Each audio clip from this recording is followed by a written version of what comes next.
ছিল রবি ঠাকুরের জন্মদিন, আর বাড়িতে আমার নাচের ক্লাসে ছোট্ট করে রবীন্দ্র জয়ন্তী কিন্তু পালন করেছিলাম। নাচে গানে আবৃত্তিতে সন্ধেটা কিন্তু খুব মনোমুগ্ধকর হয়ে উঠেছিল। তোমাদের জন্য রইল কিছু নাচ গান আবৃত্তি সমস্ত কিছুর ছোট্ট ছোট্ট নিদর্শন, দেখে অবশ্যই তোমরা কমেন্টে জানাবে কেমন হয়েছে। আজ কবিগুরুর জন্মদিন। আমরা দৈব আর ভগবান বাদ দিয়ে যে ঠাকুরের পুজো প্রত্যেক দিন করে থাকি সে আর কেউ নয়, সে আমাদের রবি ঠাকুর। তার গান, তার কবিতা, তার গল্প, উপন্যাস, আঁকা ছবি সবকিছুই আমাদের পূজা দেওয়ার পরম সম্ভব। আজকের মতো এই মহতি দিনে কবির ফুলেই করিব পূজা, মানে তার কথায় তার গানেই আমরা পারফর্ম করব আর তাকে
এই যে জন্মদিন প্রথাটা, এটা কিন্তু আগে বাঙালিদের মধ্যে ছিল।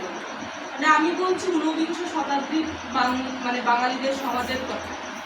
তো এই যে রবীন্দ্র জয়ন্তী, এটা কিন্তু শুরু হয় তার মেজ বৌঠান জ্ঞাননা নন্দিনী মালা দেখিতে গিয়েছি সেদিকে, দেখা হয় নাই তবু চক্ষু মেলিয়া, ঘর হতে শুধু দুই পা ফেলিয়া, একটি ধানের শীষের উপর একটি শীষের বাহ বাহ বাহ বাহ বাহ।